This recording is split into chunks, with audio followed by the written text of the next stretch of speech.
Alright, welcome back to the channel. Warhammer Man back in the studio, and today we're taking a look at the new Cargo-8 RidgeHauler. Obviously, very excited to see this coming to Necromunda. If you're new to the channel, make sure to like and subscribe for daily content. So test driving the Cargo-8 RidgeHauler. Long haul trucking has never been so fun. The 41st millennia is full of vital jobs that need doing. From digging through the irradiated wastelands in search of ore to grinding up a steady supply of delicious corpse starch. There's no end to the undervalued and underpaid employment on offer. Now with the release of the Necromunda, the Ash Waste, we can add long-distance trucking to the list of perilous professions. So here we see the Cargo-8 RidgeHauler. Definitely a nice looking model right there. Very, very cool. Looking forward to seeing some missions with it and how it can interact in the game. Might be a dead planet, poisoned by millennia of toxic industry, but Necromunda remains an industrial powerhouse. Its towering smog-wreathed hives manufacture unfathomable quantities of material for the Imperial war machine. Lots of cargo means lots of shipping, and with relatively few spaceports, lots of shipping means lots of haulage. Enter the Cargo-8 RidgeHauler. So here we see basically the main vehicle right here. Very, very cool. I love how it has integrated, common pieces like the armored containers into essentially a vehicle trailer setup. Very cool. Definitely seeing some new options for, like weapons. We see all the stubbers on top, grenade launcher on the front. It's got a real nice looking aesthetic to it. One thing I love about this also is if you don't feel like paying the money or don't like the look of this, you can easily convert your own, and there is absolutely nothing wrong with making your own Cargo-8 RidgeHauler. Very, very cool. Definitely brings back the old days, the whole idea of Necromunda and Gorkamorka specifically, which is essentially what we're looking at right here, was the idea of just kind of scrapping together whatever, making your own vehicles, doing cool conversions, using non-GW components, etc. So I like the idea that this is going to bring back some of that conversion-esque motivation, etc. So very, very cool. I really like this model. I'm definitely gonna be picking this thing up, but I can understand how people are like, oh, I can make that myself, or I can make something cooler than that. And I totally think some people will make cooler stuff, some people will make stuff that costs them far less money, but the end is just about having fun. That's all that really matters. So Cargo-8 RidgeHauler, 230 credits. Guild of Coin Haulier, that's the crew, 40 credits, available to any gang except for Ashwaste Nomads. So if you're playing the Ashwaste Nomads, no haulers for you. You are the one who's supposed to be hijacking them. So vehicle characteristics: move is 7 inches, toughness front is 9, side and rear is 8, so it is very strong.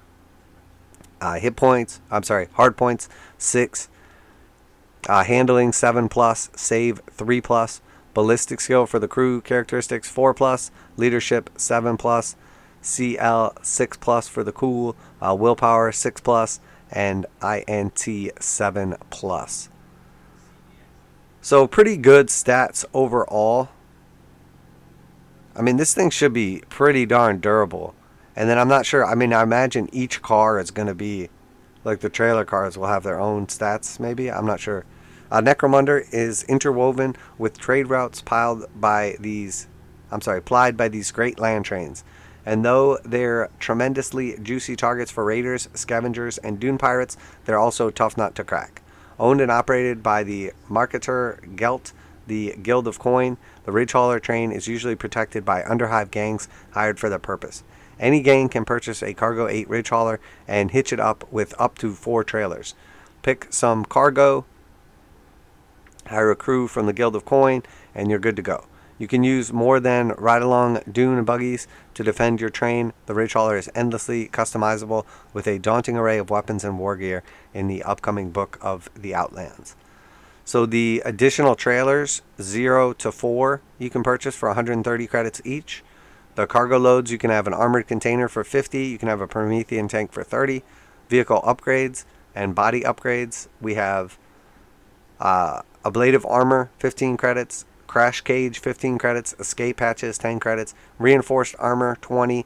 weapons stash 20, and then we have the drive upgrades for our vehicle upgrades next. All-wheel steering 10 credits, emergency brakes 10, power steering 30, tire claws 10, and then we have engine upgrades, easy turnover 5, engine shell 15, nitro burner 15, smoke vents 25, and then for weapons we have special grenade launcher with frag and crack grenades for 65, and a storm bolter for 95, and then we have heavy stubber for 130, and then we have the vehicle war gear, booby trap fuel tanks for 10, flare launchers for 10, headlights for 15, and smoke launchers for 20. So we can see pretty clearly here that essentially you can completely customize this thing. I mean, everything from increasing your handling, your survivability if you crash, your durability if someone's shooting at you. Lots of cool little like options here. Very, very cool. A fully loaded Cargo-8 RidgeHauler has 5 cargo bays. So 1 regular cargo, like cab, like we see here, and then 4 of the, trailer pieces, add-ons. Weighing in at 26 hull points and bristling with weapon hard points. Throw in some smoke launchers, tire claws, booby trap fuel tanks, and this is a rolling wasteland fortress. Any gang of would-be hijackers better hope they remember to bring along a las cannon. So very, very cool. Love this picture right here. This is really cool with like the huts or habs in the background, and then we can kind of see like the spire and buildings, and then we got the RidgeHauler just cruising through the desert. Very cool. Definitely a big fan of this. I really like the model. I think it's awesome. Cargo-8 is the tip of a very large iceberg of vehicular carnage bearing down on Necromunda. The Book of Outlands will be out soon with comprehensive rules for vehicles of all shapes and sizes. The RidgeHauler is also on its way alongside separate cargo trailers and weapons packs. Okay, so that's an interesting little last line there. So most importantly, Book of Outlands, we know that's the next book coming out. That is going to have rules for this, general rules for vehicles, and then it's going to have rules for the squats. It's going to have expanded rules for, I believe they said, the orruks and the, oh my gosh, I keep wanting to call them the sand people, but I know that's not right. All they remind me of is the sand people from Star Wars. I don't know. And then on top of that, we have the, so I was talking about the Ashwaste Nomads, obviously. On top of that, we have the, what else did they say? The RidgeHauler coming on its way with separate cargo trailers and weapon packs. I'm not sure that there is enough for a weapons pack. Maybe the weapons pack is different. Cargo trailers and weapons pack. Alongside cargo trailers and weapon packs. So I'm assuming the weapon pack is not for this vehicle. It's like for guys. Because there's just not really like a ton of weapons that you would need to get for this. I guess maybe they just sell you a bunch of stubbers and a grenade launcher separately. I don't know. But basically what we suspected is this will be one piece, the main, cab, the hauler itself, and then they will sell the trailers separately. So we'll see basically trailers like this come, and then I imagine they'll each come with their, respective like cargo container to build out the kit.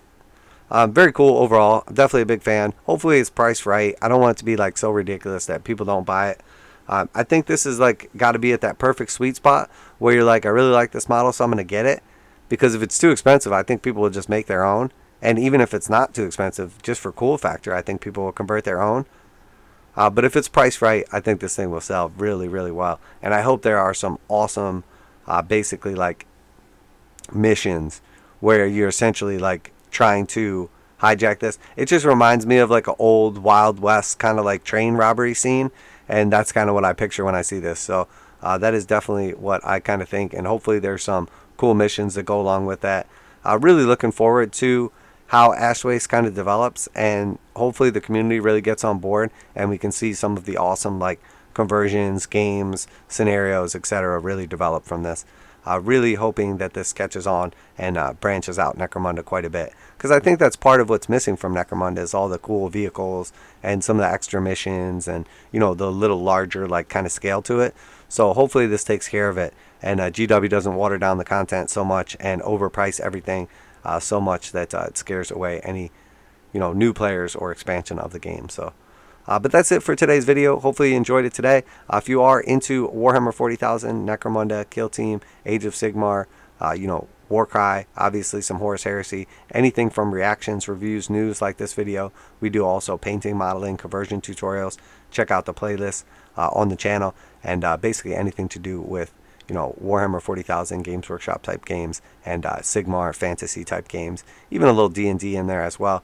Make sure to like and subscribe. Really helps out the channel if you subscribe, if you comment down below, helps out with exposure. I appreciate each and every one of you that has recently or previously subscribed to the channel, as we've been growing exponentially, and I am really happy for that and really appreciative of the community. So, and if you haven't checked out some of the commissions we finished up recently, a large Adeptus Mechanicus commission, so take a look at that, and then we've got some more stuff in the pipe coming out as well, so make sure you stay tuned for those. Always do, you know, not only the painting and modeling, conversion tutorials, etc., but we list all of the paints, the orders, and techniques used for all of our paint jobs as well.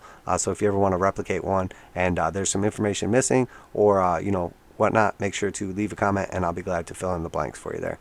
But that's it for today. Warhammer Man Studios, I'm Warhammer Man, and I'm out of here.